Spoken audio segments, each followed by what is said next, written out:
Hello, my name is Shishir Srivastava and this is my video blog. So आज इस video blog में मैं एक और कमेंट का जवाब देने जा रहा हूँ। कमेंट पूछा है विलेज वाइब्स 02 ने कि sir please tell us the things to do in industry so an ordinary person can succeed in industry please sir. कि शायद उन्होंने मेरे वीडियोस देखे होंगे रिसेंटली, उसमें मैंने बताया है कि भैया कोई भी ऑर्डिनरी आदमी सक्सेसफुल होना बड़ा मुश्किल हो जाता है फिल्म इंडस्ट्री में, क्योंकि कॉन्टैक्ट्स और पैसों वाले काफी आगे निकल जाते हैं। पैसों वालों से ज्यादा कॉन्टैक्ट्स वाले, क्योंकि वो एक क्लोज इंडस्ट्री है जहाँ पे वही लोग काम कर पाते हैं जो अच्छे से वेल कनेक्टेड है। तो कुछ रूल्स मैं आपको बता देता हूँ जो मुझे लगता है कि इम्पोर्टेंट है ये समझने के लिए। उनकी मैंने एक छोटी सी लिस्ट बनाई, तो 17 रूल्स मुझे लगता है कि आपको फॉलो करने चाहिए अगर आप सक्सेसफुल होना चाहते हैं फिल्म इंडस्ट्री में। और ये मेरे अपने पर्सनल एक्सपीरियंस का नतीजा है। तो पहला तो आपको जो रूल्स मैं आपको बताता हूँ उसमें पहला है कि acceptance of the fact that it is going to take time. सबसे पहले तो एक्सेप्ट कर लो कि भैया टाइम लगेगा। अगर आप फिल्म इंडस्ट्री में जा रहे हो तो ऐसा नहीं होगा कि रातों रात सक्सेसफुल हो जाओगे, क्योंकि रातों रात वाला कॉन्सेप्ट सिर्फ एक फिल्मी कॉन्सेप्ट है जो जंप कट्स के थ्रू दिखाया जाता है। तो उसमें टाइम है वो कम कर दिया जाता है, क्योंकि जो मेहनत का टाइम है वो बहुत बोरिंग होता है उसमें, क्योंकि आप जो भी चीजें कर रहे हो सो कर रहे हो, तो वो फिल्मों में हटा दिया जाता है। तो आपको ही लगता है कि रातों रात वो एकदम से सक्सेसफुल हो गया। नहीं, टाइम लगता है। नॉर्मली एक आदमी को फिल्म इंडस्ट्री में 10 से 15 साल लगते हैं before he actually become successful. तो जितनी जल्दी आप शुरू कर दोगे उतनी जल्दी सक्सेसफुल होगे। तो अगर आप 15 साल की उम्र में शुरू कर दोगे तो 25 से 30 साल की उम्र में आप सक्सेसफुल हो सकते हो।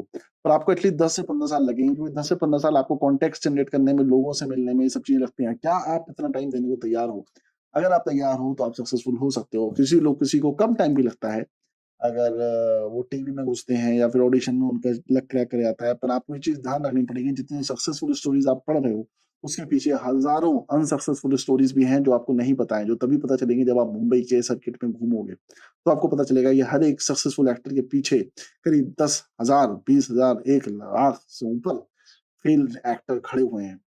तो एक्सेप्ट करो कि टाइम लगेगा, तुरंत वहां पे कुछ नहीं होने वाला है। ऐसा नहीं होगा कि मुंबई जाओगे और वहां पे कोई रेड कार्पेट पे तुम्हारा वेलकम कर रहा होगा कि आओ, तुम्हारे तो इंतजार था, तुम्हें ही तो हम बनाना चाहते हैं, सक्सेसफुल करना चाहते थे। ऐसा भी कभी नहीं होगा कि कोई रोड पे आपको देखेगा और बोलेगा कि यार तुम मेरी फिल्म के हीरो बनोगे, या तुमको मैं डायरेक्शन में चांस दूंगा। या स्टीवन स्पीलबर्ग की कहानी सुन के कि मैं तो यूनिवर्सल स्टूडियो में 3 दिन रहने लगा और वहां के चीफ एग्जीक्यूटिव ने मेरे को फिल्म डायरेक्ट करने का ऑफर दे दिया। पर स्टीवन स्पीलबर्ग कभी ये नहीं बताता है कि उनकी जो मम्मी थी वो यूनिवर्सल स्टूडियोज के जो हेड था उसकी बहुत अच्छी दोस्त थी, और उन्होंने ही उसको फोर्स किया था कि मेरे बेटे को कुछ अच्छा काम दो। तो उसने उसको डायरेक्शन करने को दे दिया, वरना इतने लोग जो एक्सपीरियंस थे उसके बीच में एक यंग 20 साल के लौंडे को कौन डायरेक्ट करने के लिए देता है। तो लॉजिक नहीं बनता था। जब मुझे बाद में पता चला कि भैया उनकी मम्मी के अच्छे कॉन्टेक्ट थे यूनिवर्सल स्टूडियो में स्टीवन स्पीलबर्ग के, तो हर जगह सेम सिनारियो है। एक और जो सेकंड रूल है वो है कि acceptance of the fact that nepotism is there.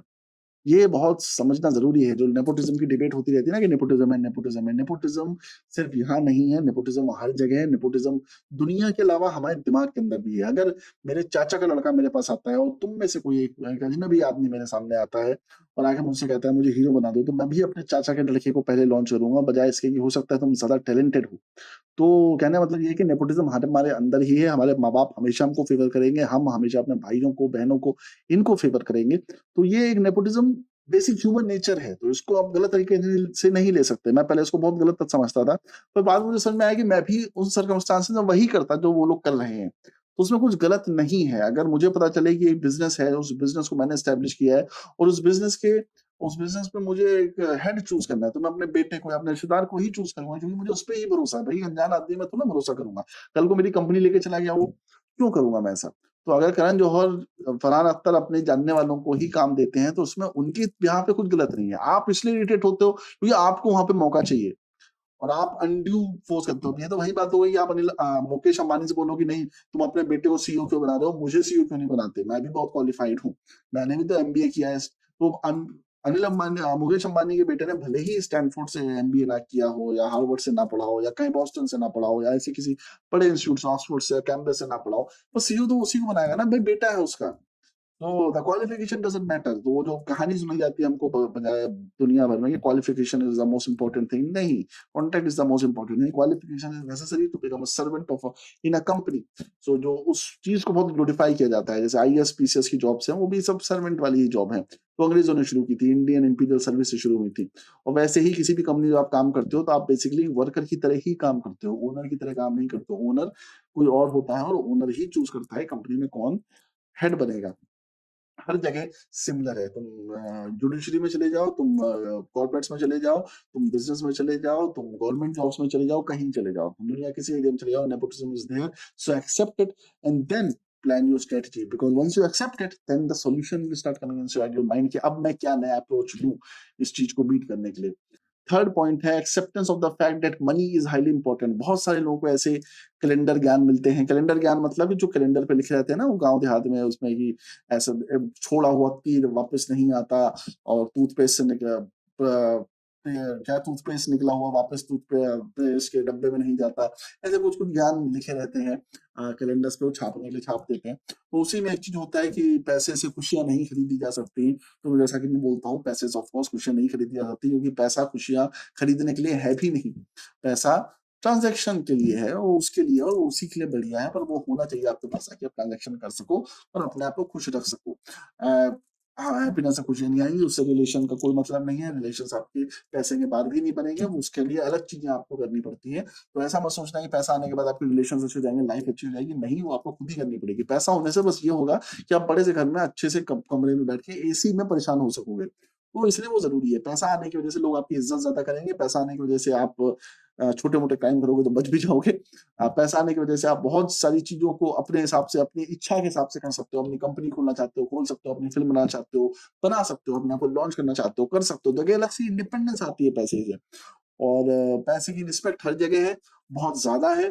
इसलिए पैसे को सर्वथा हमेशा इज्जत देना, कभी उसके बारे में गलत बात बंद करना। मैंने कहीं पढ़ा था कि पैसा जेलस वाइफ की तरह होता है, कि अगर गलत बोलोगे उसके बारे में तो छोड़ के चली जाएगी। तो इसलिए उसके बारे में कभी गलत शब्दों का इस्तेमाल मत करना। ये कभी मत बोलना कि मुझे पैसा नहीं चाहिए।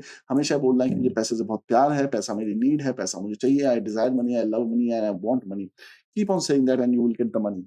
फोर्थ है acceptance of the fact that it is a show business. ठीक है, जो बहुत सारे लोग अपने आप को नर्डी गीकी समझते हैं ना, जो बाल लंबे करके मेरे जैसे चूतिए जो होते हैं, बाल लंबे करके चप्पल पहन के कहीं चले जाते हैं। तो पहले 3-4 साल मुंबई इंडस्ट्री में मैं ऐसा ही था, बहुत ही एरोगेंट टाइप का बदतमीज किस्म का आदमी था, जो चप्पल पहन के कहीं जा रहा है, कुछ भी नहाए धोए बिना कहीं जा रहा है, बाल लंबे हैं, दाढ़ी ऐसी है, कटा वटा नहीं रहे हैं, चूतिया बना घूम रहे हैं, उसी में इंटेलेक्चुअल वाला फीलिंग ले रहे हैं। और ऐसे मैं बहुत लोगों से मिला भी, मैं भी फिल्म इंस्टीट्यूट गया था, वहां भी कुछ ऐसे तीतर मिले थे मुझे, जिनको लगता है कि जितना मिजरी में रहेंगे उतना अच्छा लगेगा, मतलब जितना स्ट्रगल करेंगे उतना ज्यादा सक्सेसफुल होंगे। स्ट्रगल और ऑब्स्टेकल्स में डिफरेंस है। स्ट्रगल का मतलब ये नहीं है कि आप मेंटल स्ट्रगल जबरदस्ती कर लो, ऑब्स्टेकल जेन्युइन होनी चाहिए, क्योंकि जब आप उनको कवर करोगे तब आप आगे बढ़ोगे। फर्जी के स्ट्रगल लेने से कुछ नहीं होता है, फर्जी का फीलिंग लेने का। तो स्ट्रगल की फीलिंग है ना, कई लोग तो सिर्फ वो ही लेते रहते हैं, स्ट्रगल नहीं कर रहे, स्ट्रगल की फीलिंग ले रहे हैं, तो वो मत लेना बिल्कुल भी। और शो बिजनेस है, तो इसलिए अपने आप को अच्छे तैयार रखो। मुंबई में जब भी जाओ, डिओड्रेंट हमेशा आपके पास रहना चाहिए। You have to smell nice. आपके पास एक महंगी मेटेलिक घड़ी होनी चाहिए, या फिर आई वॉच होनी चाहिए। अच्छे से अच्छा फोन जो ले सकते हो लो, सिर्फ दिखाने के लिए यूज नहीं करना, सिर्फ दिखाने के लिए सकते हो। सेकंड हैंड आईफोन उठा लो, doesn't matter, second hand iPhone उठा लो। बढ़िया जूते, जूते पे ऐसी चीजें जिसपे जब इंसान तुमसे मिलता है सबसे पहले उसी पर नजर जाती है। मेक अ रूल, कभी भी चप्पल मत पहनना, कभी भी सैंडल नहीं पहनना, खरीदो ही मत। चप्पल सिर्फ एक खरीदो जो लेके कमोड में जाओ, टट्टी करने जाओ। बाकी इसके अलावा चप्पल पहन के घर से बाहर निकलना ही नहीं। मतलब समझ लो कि चप्पल पहन के घर से बाहर निकलूंगा तो भगवान मेरे को सजा देगा, मैं यहीं भस्म हो जाऊंगा। इसलिए चप्पल पहन के निकलना नहीं। जब निकलना जूता पहन के निकलना, और अच्छे जूते। ऐसा नहीं कि मतलब तुमने 200-300 रुपए का जूता खरीद लिया ठेले से। ऐसा एक जूता खरीदो, अच्छा जूता खरीदो, 2000-3000 रुपए का अच्छा जूता खरीदो, और उसको फिर अच्छे से इस्तेमाल करो। अगर बारिश में गंदा हो जाए तो साफ सफाई भी करो। ऐसा नहीं होता कि जूता आपने खरीद लिया तो जिंदगी पर साफ रहेगा। साफ करने की जिम्मेदारी भी आपकी है, उसे आप जिम्मेदार करें। और एक प्रेस जरूर रखिए। आप घर से निकलने से पहले कपड़े प्रेस करिए, भले ही मई की गंदी गर्मी हो। आप का ये सेक्रीफाइस है कि आपको प्रेस करे हुए कपड़े ही पहनने हैं, भले ही 5 मिनट पहले आपने प्रेस किया हो, गर्म लग रहा हो, पर फिर भी आपको पहन के निकलना पड़ेगा। प्रेस करने हुए कपड़े पहनने से आपके अंदर अमेजिंग कॉन्फिडेंस आता है, और दूसरा सामने वाला भी आपसे इंप्रेस होता है। तो कपड़े बहुत अच्छे पहनो, जूते बहुत अच्छे पहनो, घड़ी बहुत अच्छी पहनो, डिओड्रेंट हमेशा इस्तेमाल करो, बालों में अच्छा जेल इस्तेमाल करो, कभी भी बाल लूज मत छोड़ो, और तेल मत लगाओ जब आप बाहर किसी से मिलने जा रहे हो। अच्छा जेल खरीदो और अच्छा खुशबू वाला जेल खरीदो, ये खुशबू है। और एक पॉकेट डिओड्रेंट आता है जो किसी भी मेडिसिन मेडिकल शॉप पे मिल जाता है, बहुत सारी शॉप से मिलता है, मॉल वॉल में मिल जाता है। वो 6-7 खरीद लो, ठीक है? एक्स वैक्स के आते हैं अलग-अलग। और अच्छा हाँ, एक और चीज़ बहुत इंपॉर्टेंट है, जो सेंट यूज़ करो, जो डिओड्रेंट यूज़ करो, चूज़ कर लो, पिक एंड चूज़ कर लो, 5-6 खरीद के ले आओ और उसमें से एक चूज़ कर लो। या खरीदने की ज़रूरत नहीं है, दुकान पे जाओ 5-6 सूंघो और एक चूज़ कर लो और फिर उसी को अपना सिग्नेचर डिओड्रेंट बनाओ। उसके अलावा चेंज मत करना उसको, वो ही रहना चाहिए। ताकि अगर तुम दूर भी खड़े हो या तुम अभी कमरे में घुसे भी नहीं हो, उसकी सेंट से लोगों को पता चल जाए कि ये बंदा आ चुका है। सो इसे कहते हैं नोज़ मैपिंग कह लो या माइंड मैपिंग कह लो, जो भी है। तो वो सेंट बहुत ज़रूरी होता है ना, स्कूल कॉलेज में एक लड़की जो है वो एक पर्टिकुलर तरीके का सेंट लगा के आती है, वो दूर से खुशबू आती है, पता चल जाता है वो वहाँ पे है। तो हमारा जो माइंड है ना, वो ट्रिगर्ड होता है इन सब चीज़ों से। तो जैसे आप लोग सोचते हो ना कि गाना बहुत अच्छा है तो उसका म्यूज़िक वीडियो क्यों बनाया जाता है? इसलिए क्योंकि अगर चिकनी चमेली चल रहा है और आप उसको देख चुके हो 5-6 बार और चिकनी चमेली ये बंद भी हो जाता है, तो भी ठड़क आपके अंदर आती है कैटरीना कैफ को देखने की, क्योंकि आप जैसे वो ट्रिगर पॉइंट है, वो सारे वर्ड्स ट्रिगर पॉइंट है। एवरी वर्ड पे आँख बंद करो चाहे ना करो, जैसे वो गाना चल रहा होगा तुम्हें एक-एक स्टेप जैसा म्यूज़िक पे जिस जगह सिंक्रोनाइज़ है तुम्हें वैसा ही दिखाई पड़ेगा। This is called mind mapping. आप उस गाने को बिना देखे भी देख सकते हो। वो आपके सामने चल भी नहीं रहा है, फिर भी आप देख सकते हो, क्योंकि आप 5-6 बार उस गाने को देख चुके हो। तो जिसे कहते हैं माइंड मैपिंग। तो आपका दिमाग है वो अपने आप उस इमेज को रीजनरेट कर देता है। तो अगर वो 25 बार उस स्मेल को सूँघता है, तो उस स्मेल से रीजनरेट कर देता है और तुमको उस स्मेल से कनेक्ट कर देता है। तो every time everyone anyone who smells that particular fragrance will imagine you there, ठीक है? तो इसलिए वो पर्टिकुलर सेंट इस्तेमाल करना शुरू कर दो। एक ही यूज़ करना, 50 नहीं। ब्रांड चूज़ करो अपने, कोई भी एक ब्रांड चूज़ करो, फिर उसी ब्रांड के ऑनेस्ट रहो, क्योंकि that brand will become a part of your personality. अलग-अलग टकेस कपड़े मत खरीदो, एक ब्रांड चूज़ करो, जो-सा तुम्हें अच्छा लगता है और उसी ब्रांड के कपड़े पहनो। वो doesn't matter which brand you choose, just pick one brand, उसी के कपड़े पहनो, फिर पिक अ ब्रांड, उसी के जूते पहनो। पिक वन ब्रांड, उसी का जेल यूज़ करो, ठीक है? वो तुम्हें अपने आप समय के साथ पता चल जाएगा। 6 महीने का तो थोड़ा स्ट्रगल करोगे, कौन-सा सामान खरीदूँ, कौन-सा यूज़ करूँ, ऐसे-ऐसे करते-करते धीरे-धीरे पता चल जाएगा। जो सा अच्छा लगे फिर उसी की चीज़ें पहनना शुरू कर दो। H&M अच्छा लगता है, H&M के ब्रांड से कपड़े पहनना शुरू कर दो। But it's a show business, you have to show. कभी भी मत दिखाओ कि तुम्हारे पास पैसे नहीं हैं। Again, it's part of show business. Always if you have a meeting, go to an expensive Starbucks house. Starbucks में एक और अच्छी चीज़ है कि वहाँ पे कार्ड मिलता है, जिस पे पॉइंट्स चढ़ते हैं। वो ले लो उनसे। वो भले ही ₹100-200 का मिलता है, वो लेके रख लो। मैं इसलिए नहीं कह रहा हूँ कि तुम उसको लेके रख लोगे तो तुम्हें बड़ा फ़ायदा होगा, नहीं। वो लेके इसे रख लोगे, अगर तुम किसी बंदे से मीटिंग करने जाते हो और उस कार्ड से कहते हो कि इसमें पॉइंट चढ़ा देना है या इसमें पैसे डलवा देना है, तो सामने वाले को ऐसा लगता है कि तुम वहाँ पे आते रहते हो। या तुम्हें जाने की ज़रूरत ही नहीं है, तुम एक ही बार गए हो स्टारबक्स। और जब तुम किसी और से मिलोगे और वो कार्ड निकालोगे तो उसको लगेगा ये तो आता रहता है, फ्रीक्वेंट है, ठीक है? तो किसी भी रेस्टोरेंट में जाओ और जाके वहाँ पे ना उनके 6-7 चीज़ें याद कर लो। जिस भी रेस्टोरेंट में तुम जाने वाले हो, एक दिन पहले मान लो किसी जगह तुम्हें बुलाया जा रहा है और उससे पहले तुम्हें बोला जा रहा है कि उस रेस्टोरेंट में हम लोग मिलते हैं। तो एक दिन पहले उस रेस्टोरेंट में चले जाओ, जाके वहाँ का मेन्यू याद कर लो, ठीक है? और नेक्स्ट डे जब वहाँ पे जाओ तो उनको बोलो कि just give me this thing and they will think that you often come there. तुम्हें पैसे भी नहीं खर्च करने पड़ेंगे और ये अप्रूव हो जाएगा, ये प्रूव हो जाएगा तुम्हारी साइड से कि तुम यहाँ पे आते रहते हो, which means you are a rich guy. तो रिच लगने के अलग तरीके हैं जो धीमे-धीमे मैं तुमको सिखाऊँगा। तो ये सब चीज़ें हैं और ये जेफरी आर्चर की एक किताब है जिससे मैंने सीखा था, तो बड़ा इंटरेस्टिंग था। तो काउंट ऑफ मोंटे क्रिस्टो का एक मॉडर्न वर्ज़न था वो, बड़ा इंटरेस्टिंग चीज़ थी वो। So you can do that as well. Fifth है turning yourself into a brand. So if you want to become successful in Mumbai, you have to constantly think about turning yourself into a brand. अब वो brand आप किसी भी तरीके से बन सकते हो, वो ब्रांड आप किसी पर्टिकुलर जॉब में बन सकते हो, वहाँ पे बहुत एक्स्ट्राऑर्डिनरी परफॉर्म करके। पर जो इजीली ब्रांड बन सकते हैं, वो आप सोशल मीडिया के थ्रू बन सकते हैं। आप इंस्टाग्राम, फेसबुक, ट्विटर, किसी भी एक चीज को पकड़ो, ये नहीं कि सारी चीजें पकड़ो, कोई भी एक चीज पकड़ो। आपको फेसबुक अच्छा लगता है वो पकड़ो, इंस्टाग्राम अच्छा लगता है वो पकड़ो, ट्विटर अच्छा लगता है वो पकड़ो, यूट्यूब अच्छा लगता है वो पकड़ो, पर सारी चीजें मत पकड़ो एक साथ, ठीक है? कोई एक चीज पकड़ो, उसी पे लगातार कंटेंट बनाते रहो, बनाते रहो, बनाते रहो, and I can assure you that in some time you will get successful. It's not a big deal, ठीक है? तो turn yourself into a brand or write it in a paper कि I am going to turn myself into a brand and read it every day and you will become a brand, okay? Brand को ही पैसा मिलता है। अभी आपने देखा होगा साक्षी वैद्या को, जो कि इंस्टाग्राम की काफ़ी पॉपुलर एक्टर्स हैं, उनको भी लॉन्च किया गया है तेलुगु पिक्चर में। शिर्डी सेठिया ने निकम्मा करी है अभी रिसेंटली, जो कि नाडियाड वाला ही पिक्चर है। तो अगर आपका ब्रांड है तो आपको लॉन्च करते हैं। तो ब्रांड का मतलब क्या है? That people know you, people trust you and because they trust you they can easily launch you. लोग कहते हैं ना कि सर हमें लॉन्च कैसे करेगा कोई, तो आपको लॉन्च तब तक नहीं करेगा जब तक आप ब्रांड नहीं होगे, आप उनके लिए यूजफुल नहीं होगे। तो ऑलवेज थिंक कि आप कैसे सामने वाले के लिए यूजफुल हो सकते हो। ठीक है, स्टॉप हैविंग सेल्फिश थॉट्स कि मुझे लॉन्च क्यों नहीं कर रहे, नेपोटिज्म क्यों है। इसके अलावा ये सोचो कि भाई तुम क्या हो जो तुम्हें लॉन्च किया जाएगा, तुम हो क्या कि तुमको काम दिया जाएगा। जब तुम ये सवाल अपने आप से पूछोगे कि क्या हो क्या तुम, हमेशा मानोगे सारी गलती तुम्हारी है। अगर तुम्हें काम नहीं मिल रहा है, अगर तुम्हें लॉन्च नहीं कर रहे, अगर तुम्हें एक्टिंग में काम नहीं मिल रहा है, तुम्हें ऑडिशन में फेलियर मिल रहा है, तो हमेशा ये मानो कि गलती तुम्हारी है। कभी ये मत सोचो कि ऑडिशन की गलती है, मुंबई फिल्म इंडस्ट्री की गलती है, डायरेक्टर की गलती है, किसी और की गलती। बिकॉज अगर तुम सोचोगे तो उस चीज को तुम पहले तो कंट्रोल नहीं कर सकते। तुम्हारी लाइफ चेंज हो जाएगी when you realise that every problem in your life is been caused by you, is caused by the circumstances that has been created by you, and it is your responsibility.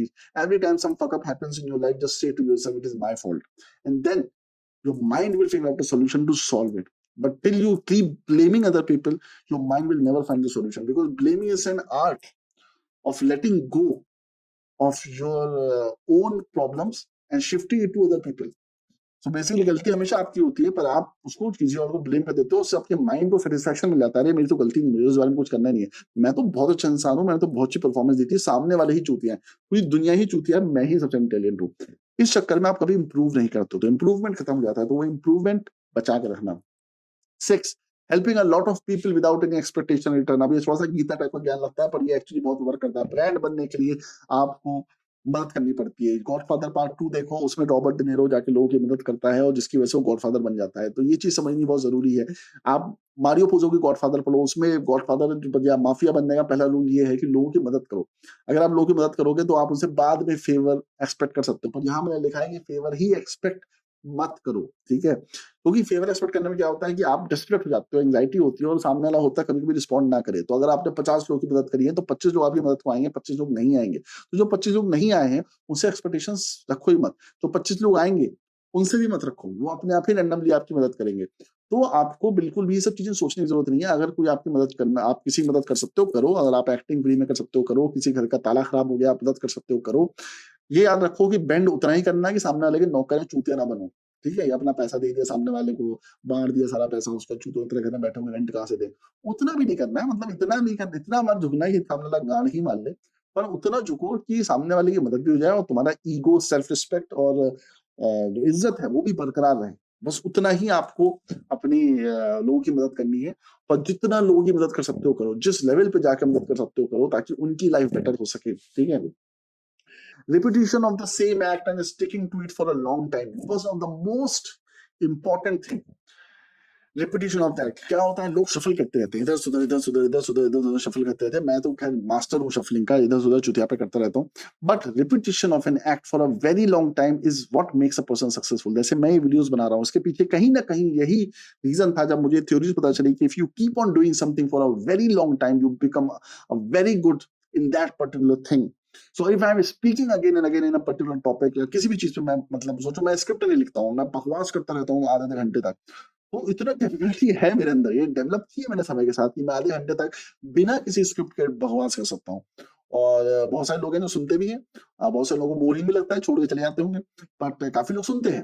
तो सोचो तब 2000 vlog हो जाए मान लो मेरे, तो मैं कितना अच्छा स्पीकर बन चुका हूँ कि कुछ भी बोलता हूँ तो लोगों को पसंद आता है। क्यों? क्योंकि उसके पीछे 2000 व्लॉग्स की प्रैक्टिस रही है। सो जब आप प्रैक्टिस करोगे तो इनिशियली सारी चीजें आपको डिफिकल्ट लगेंगी। मैं भी जब शुरुआत में वीडियोस बनाता था तो मुझे भी सारी चीजें डिफिकल्ट लगती थी, बोलना डिफिकल्ट लगता था, कैमरे सामने बैठना डिफिकल्ट लगता था, पर अभी सब कुछ बहुत ईजी हो चुका है मेरे लिए। इसलिए मैं ये कहना चाहता हूँ आप लोगों से कि आप pick any fucking thing and start doing it repeatedly day after day, because that is the core idea of success. It is not just me who is saying it. Bob Procter से लेके जितने भी ऐसे लोग हैं जो इन सब चीजों में बिलीव करते हैं, वो आपको सब यही चीज बताएंगे, that repetition is the key to success. You can not ignore this advice. ये एडवाइस दुनिया की सबसे ज्यादा अच्छी और इंटरेस्टिंग एडवाइस है। Do not do that. ठीक है, do not ignore this advice. मतलब वो डोंट डू दैट वाला वो उससे कनेक्ट कर लो। ये नहीं कि पता चले ये काम ही ना करो। रिपीटिशन इज द की। ठीक है, एक पेपर पे लिख लो कि मेरे को ये चीज चाहिए या मेरे को ये चीज करनी है, then read it again and again every day 2-3 times. And if you want to become a writer you have to write every day. If you want to become an actor you have to act every day. If you want to become a director you have to direct every day. That is how you become successful. Okay, तो 8th point is facing immense amount of rejection. देखो सब लोग rejection से भागते हैं, तुम उल्टा भागो, तुम रिजेक्शन के पीछे भागो, मुझे रिजेक्शन चाहिए। और अगर तुम्हें मेरी बातें अच्छी नहीं लगती तो तुम जिया जियांग का एक वीडियो देखो, GIAJIANG। इसका एक टेड टॉक है इस बंदे का, जिसने बताया है कि कैसे उस रिजेक्शन से डरता था और उसने रिजेक्शन लेने शुरू कर दिए, जिसकी वजह से उसकी लाइफ चेंज हो गई। सो जितने ज्यादा रिजेक्शन तुम लोगे उतने ज्यादा सक्सेसफुल हो गए। तो हर ऑडिशन में जाओ सिर्फ इसलिए कि अगर रिजेक्ट भी हो गए तो मुझे कोई फर्क नहीं पड़ता, तो मतलब रिजेक्ट होने के लिए ही जाओ।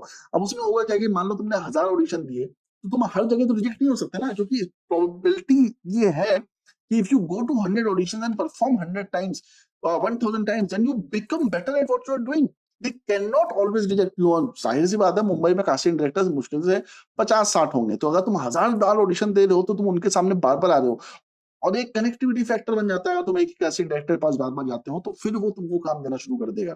ठीक है? तो इसलिए keep doing it without thinking about कि तुम्हें क्या रिजल्ट मिल रहा है, विदाउट थिंकिंग अबाउट कि उससे क्या वो होगा। मतलब rejection is normal, do not blow it inside your head, exaggerate मत करो रिजेक्शन को अपने दिमाग में, अरे मैं रिजेक्ट हो गया, मैं तो खराब हूँ, मेरे तो सेल्फ वर्थ खराब है, मेरे तो फिर सेल्फ डाउट के लिए आने लगेंगे कि भैया मैं तो अच्छा ही नहीं हूँ, मेरे को तो आता ही नहीं है, फिर कुछ किताब पढ़ लोगे। ये इसलिए बता रहा हूँ कि मैं भी ये चीजें पे करता हूँ। जब भी मेरे मैं रिजेक्ट होता था तो I would strive to become better and better, because confidence खत्म हो जाता था ना। फिर मैं कोई किताब पढ़ता था, फिर वो किताब पढ़ने से मुझे मोटिवेशन आता था, फिर मैं कुछ और करता था।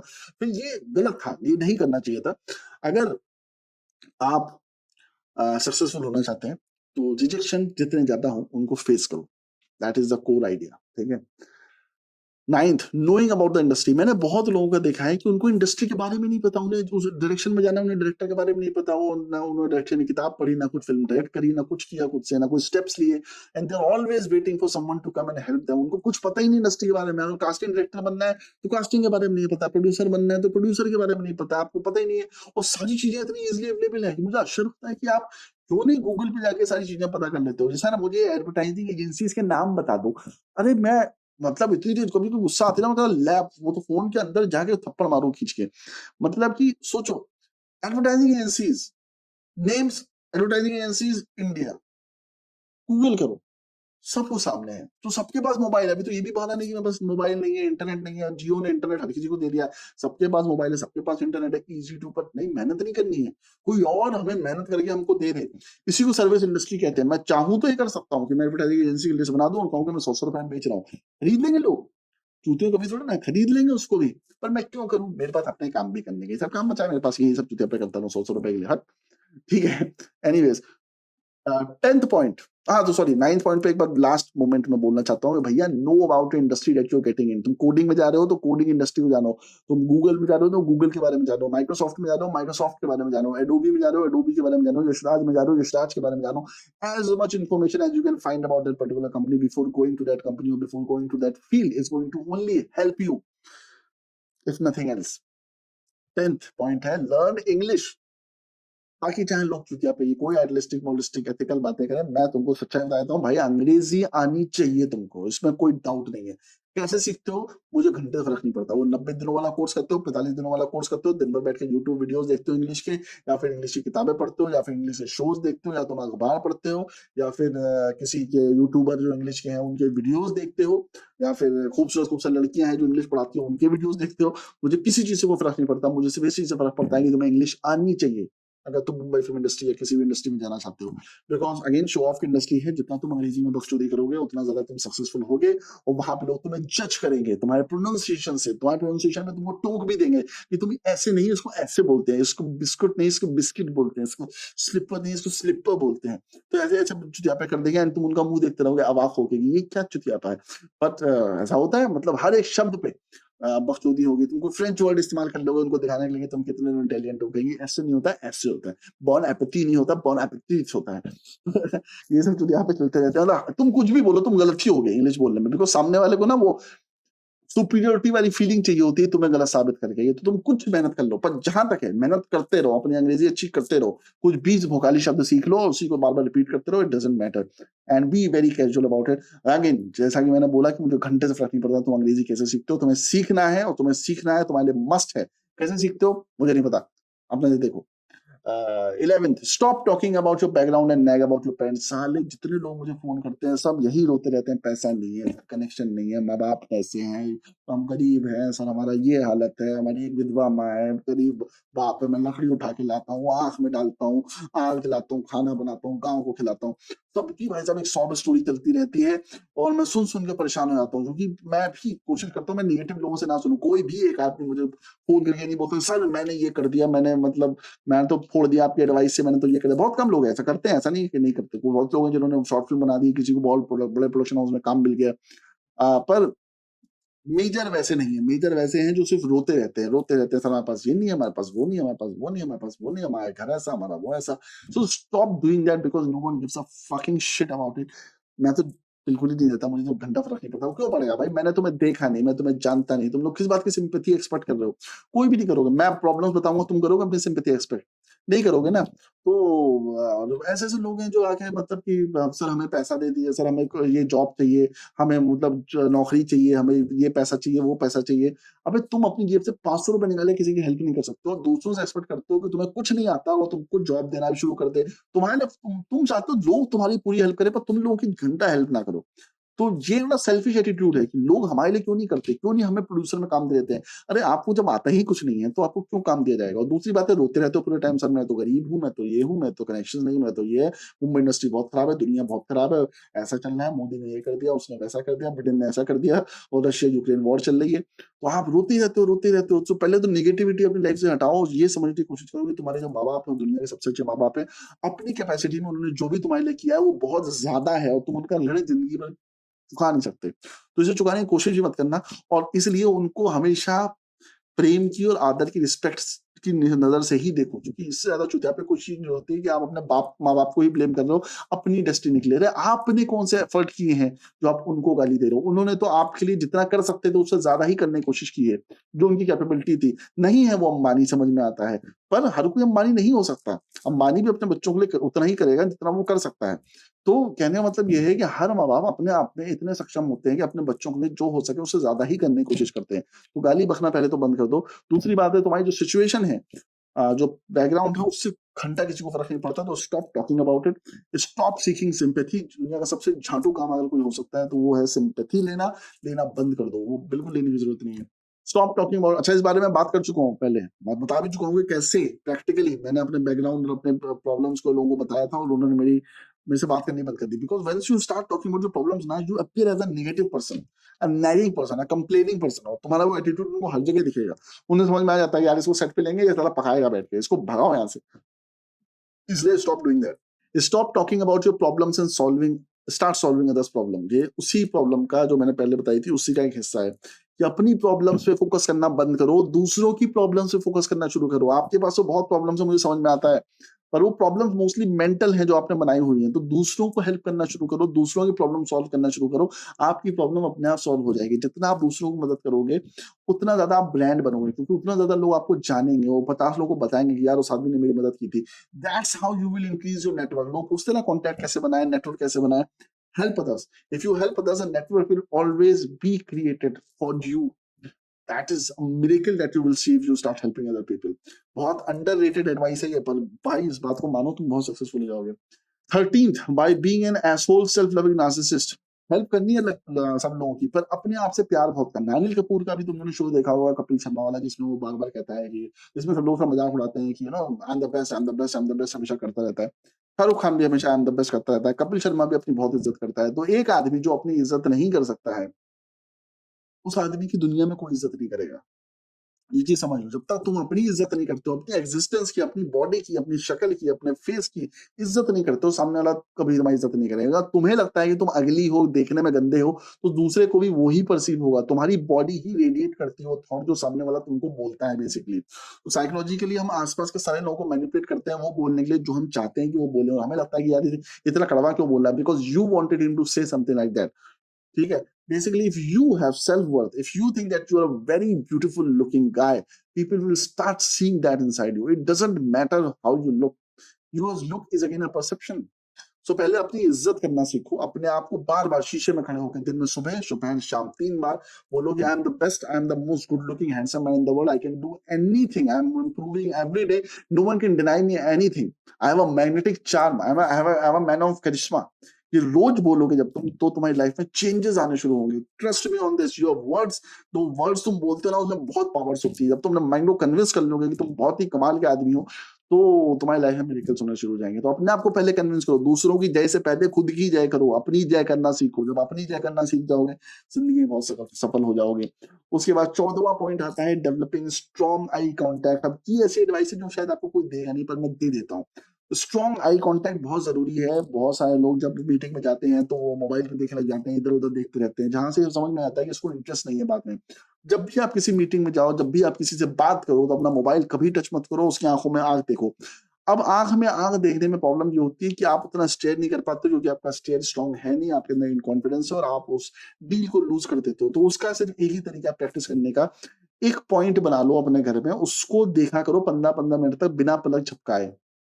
जितना ज्यादा उस पॉइंट पे फोकस करोगे, उससे 2 फायदे होंगे। तुम्हारा माइंड फोकस होना सीख जाएगा, और इसके अलावा तुम्हारी आंखें जो है वो स्टेयर करना सीख जाएंगी। जब तुम स्टेयर करोगे तो वो स्टेयर बहुत ही स्ट्रॉन्ग गेज देगा, जिससे सामने वाला इंप्रेस हो जाएगा। तो अपने आईज कांटेक्ट को बहुत ही स्ट्रॉन्ग करो, जो कि तुम्हें बहुत ज्यादा यूजफुल होने वाला। लोग कहते हैं हैंडशेक स्ट्रॉन्ग करो, मैं कहता हूँ आई कांटेक्ट स्ट्रॉन्ग करो।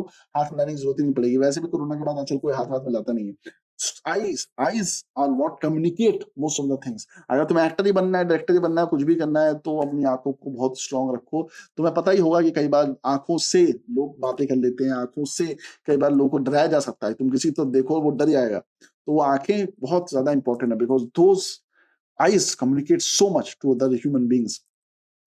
15th है making only successful friends and leaving weak friends behind without getting emotional. तो ये एक और हम लोग गलती करते हैं कि इमोशनल हो जाते हैं, अरे यार तो गरीब दोस्त है, इसको कैसे मैं छोड़ दूं। नहीं, अब weak friend will only make you weaker, because your weak friend will find other weak friends. तुम्हें उसकी चिंता करने की जरूरत नहीं है। दुनिया का ठेका मत उठाना। अपने से ज्यादा पावरफुल, अपने से ज्यादा रिच, अपने से ज्यादा इंटेलिजेंट लोगों से ही दोस्ती करो, because that's where you start to grow. अगर अपने से ज्यादा वीक लोगों से दोस्ती करोगे तो तुम सक्सेसफुल नहीं हो पाओगे। दूसरा, वो तुम अपने लेवल पे ले आएंगे, वो तो ऊपर उठ जाएगा तुम्हारे लेवल तक। तो बेसिकली तुम यहाँ पे हो, वो यहाँ पे है, तुम नीचे आ जाओगे, वो ऊपर आ जाएगा। तो मेरे साथ ऐसा हुआ है। मैं एक फ्रेंड के साथ शुरुआत में दोस्त बन गया था, जो मुझे एक कमरे में मैं रहने लगा था, और वो कमरा ऐसा था कि मेरे जो घर है उसके जो सर्वेंट क्वार्टर है उससे भी छोटा था वो। तो पर मैं रहने लगा वहां पे, क्योंकि मैंने तो ध्यान ही नहीं दिया। मुझे लगा चलो ठीक है रहने लगते हैं, पर आपका लेवल कितना चला गया। आज जब मैं सोचता हूँ तो मुझे लगता है कि अगर मैं उससे दोस्ती ना करता और मैं किसी और बंदे दोस्ती करता और मैं सीधे 3 BHK में शिफ्ट होता वर्सोवा में, तो मैं उससे नीचे आने की कभी नहीं सोचता। मैं हमेशा ऊपर जाने की ही सोचता। पर क्योंकि मैं ऑलरेडी इतना नीचे आ गया था उस लड़के की वजह से जिससे मैंने दोस्ती कर ली थी, ये सोच के कि शायद यहाँ पे मुझे काम मिलेगा, मैं इस लेवल पे नीचे आ गया कि उसका तो उत्थान हो गया, क्योंकि मेरे पास नॉलेज थी, पर उसने अपना वो जो था लेवल मुझे दे दिया। तो हम लोग कहीं बीच में आके सेटल हो गए। अभी बातें सुनने में बहुत गंदी लगती हैं, ये वो होता ना कि अरे यार ये कितने अजीब सी बातें कर रहा है, मतलबी टाइप का बातें कर रहा है, पर ये बातें सच हैं। ये बातें सच हैं। आप देखो अमीर लोगों के दोस्त भी वैसे ही होते हैं, अमीर ही दोस्त होते हैं, गरीब लोगों की दोस्ती नहीं करता। तो एक फ्रेंड मुझसे मुझे पूछता था कि भाई तू अमीर हो जाएगा, हमसे बात करना बंद कर देगा। मैंने कहा हम बिल्कुल बंद कर दूंगा, क्यों बात करूंगा तुमसे। अगर मैं मेहनत करके सक्सेसफुल हो गया और तुमने मेहनत करने की सोची नहीं, तो मैं क्यों दोस्ती रखूंगा तुमसे। You have to strive to be successful as I am, you also have to start working. ऐसा नहीं होगा कि तुम अपनी फ्रेंडशिप को फॉर ग्रांटेड ले लो। तो इसलिए अगर मैं सक्सेसफुल हो जाऊंगा तो उन लोगों से नहीं बात करूंगा जो मेरे से नीचे हैं, क्योंकि मेरे से जो ऊपर है वो मुझसे बात नहीं करते आज, जो कि सच्चाई है, और नहीं करनी चाहिए, और मुझे लगता है सही भी है उसमें। अगर कोई मुझसे आगे निकल गया उसको नहीं बात करनी चाहिए मुझसे, लॉजिक ही नहीं बनता। वो अपने अपने अपना लाइफ तो ना खराब करेगा मुझसे बात करेगा, क्योंकि हो सकता है मैं उसे अपने लेवल तक लेके चलाऊं, है कि नहीं। तो इसलिए अपने से ऊपर लोगों से ही बात करो, अपने बराबर वाले लोगों से बात करो। अगेन ये सारी बातें तुमको माँ बाप ने बचपन में बताई थी, पर तुम्हें इससे फर्क नहीं पड़ता था। तुम जब एक किसी गरीब लौंडे के साथ खेल रहे होते थे शहर में, और माँ बाप कहते थे बेटा इसके साथ मत खेलो, अपने बराबरी के अपने ऊपर से लौंडे के साथ खेलो, तो तुम्हें वो फेमिनिज्म, इक्वलिटी, वोक और लिबरल और लेफ्टिस्ट वाली आइडियोलॉजी कुछ आ जाती थी, पर घुस जाती दिमाग में। पर साइंटिफिकली सच्चाई तो ये है, you are the sum total of the 6 people you meet every day. So अभी बचपना जा चुका है। अभी वो सब जो आइडियोलॉजीज है ना, वो दिमाग से निकाल दो। मतलब कोई भी आइडियोलॉजी तुम्हारी हो उसको सबको दिमाग से निकाल दो, प्रैक्टिकलिटी पे ध्यान दो। उन लोगों से दोस्ती करो, उन 6, 7, 10 लोगों से दोस्ती करो जो तुमसे ऊपर हैं, क्योंकि तभी तुम प्रोग्रेस कर पाओगे। और जब बड़े आदमी बन जाए ना, तो फिर जो करना है करो, गरीबों से दोस्ती करो, इससे करना है उससे करो, वो सब करो। पर ये जो वीडियो मैं बना रहा हूँ, इसमें मैं कोई भी ऐसी छीछा लेदर वाली बात नहीं बता रहा हूँ, मैं सिर्फ प्रैक्टिकल बातें बता रहा हूँ। अच्छी लगती है तो लो, नहीं लगती है मत लो, मुझे घंटे से फर्क नहीं पड़ता, पर ये सच्चाई है, ये सच्चाई है दुनिया की। Okay, never fall into the trap of coffee meet success. ठीक है, मुंबई में मैंने भी तो बोला स्टारबक्स में बैठो कॉफी पियो, पर उसमें क्या होता है कि वो एडिक्शन है। और मुंबई में जो जितने भी कॉफी हाउसेस हैं भरे हुए हैं, लव एंड लाटे है, स्टारबक्स है, बेरिस्टा है, और भी अलग अलग नाम से खुले हुए हैं, फेडो फेडो ये सब ऐसा करके, आधे जगहों पे तो पास्ता और बन और केक पुराने समोसे मिलते रहते हैं। तो गंदा है, 300 400 500 रुपए का मिलेगा टैक्स लगा के, पर तुम खाओगे चूते की तरह, अरे वाह क्या टेस्टी लग रहा है। तो कहने का मतलब ये है कि वो जो ये कॉफी की जगह है, यहाँ पे मीटिंग्स होती हैं, और मीटिंग्स में करोड़ों की पिक्चरें बनती हैं जो कभी बनती भी नहीं है, वो मन में बनाई जाती है। तो सारे स्ट्रगलिंग एक्टर वहां बैठते हैं, मीटिंग करते हैं, और उनको एक सेंस ऑफ फीलिंग आती है, they are at least doing something, they are doing meeting. तो ऐसी बहुत सारी जगहों पे तुमको क्या कहते हैं, ऐसे लोग मिलते रहेंगे, जहाँ पे वो लोग मीटिंग करेंगे, बातें करेंगे, ऐसा करेंगे, वैसा करेंगे, and you will feel very good about it कि अरे यार मैं लाइफ में कुछ कर रहा हूँ। But do not fall into that trap, because उन मीटिंग से कुछ नहीं होता, सिर्फ पैसे वेस्ट होते हैं। मैंने भी ऐसी बहुत मीटिंग करी है, और मीटिंग करने का मुझे लगता था आज का दिन सिद्ध हो गया, आज मैंने कितना काम कर लिया। आज मैं मीटिंग करके आया हूँ, 5 घंटा बकचोदी करके आया हूँ 5 कॉफियों के ऊपर। और उन मीटिंगों से कुछ नहीं होता है। Stop falling into this coffee trap. Coffee जब पीने जाओ तो कॉफी पियो, और आधे घंटे 1 घंटे के अंदर वहां से निकल लो, मुद्दे की बात करो। दुनिया भर की गॉसिप करने की जरूरत नहीं है, क्योंकि उसमें मजा बहुत आता है गॉसिप करने, पर उससे कुछ रिजल्ट निकल के नहीं आता। तो प्लीज उस गॉसिप में मत पड़ना, और जितनी जल्दी हो सके काम करके वहां से निकलो। ठीक है, never feel that you are incompetent and have to know it all. So never feel that you are incompetent. ये last rule है, 17th rule. You never feel that you are incompetent and have to know it all. You do not. इस पे मैंने अभी recently ही बहुत सारे videos बनाए हैं कि knowledge is not the answer. Even if you know nothing, like Jon Snow. Jon Snow जिसको कहते थे you know nothing Jon Snow, वो लीड एक्टर है भाई सब गेम ऑफ थ्रोन्स का, वो लीड कैरेक्टर है गेम ऑफ थ्रोन्स का, वही राजा बनता है गेम ऑफ थ्रोन्स में। आप समझ रहे हो, जिसको कुछ नहीं आता वो राजा बन जाता है। तो आयरनी देख रहे हो, तो उससे सीखो कुछ कि just because you don't know something you are not incompetent, just because you have no idea about particular fact about this world, or particular person doesn't make you incompetent or less intelligent than other person। ऐसे इससे कोई उसका intelligence और इन सब चीजों का मतलब ही नहीं है। तो अगर आता है तो ठीक है, अगर नहीं आता है तो ठीक है। अपने ऊपर कभी भी डाउट मत करना, कभी भी डाउट मत करना। अपने आप को बॉन्ड समझो। जो आदमी अपने आप को बॉन्ड समझता है वो आदमी बहुत सक्सेसफुल होता है। बॉन्ड समझो और आगे बढ़ो। ठीक है, तो this is my video for today. I hope कि आपको वीडियो अच्छा लगेगा। अच्छा लगा है तो कमेंट बॉक्स में बताइए, नहीं अच्छा लगा है तो भी कमेंट बॉक्स में बताइए। और यहाँ तक नहीं पहुंच पाए हो तो कोई बात ही नहीं, मिलते हैं जल्दी नेक्स्ट व्लॉग में। Bye bye.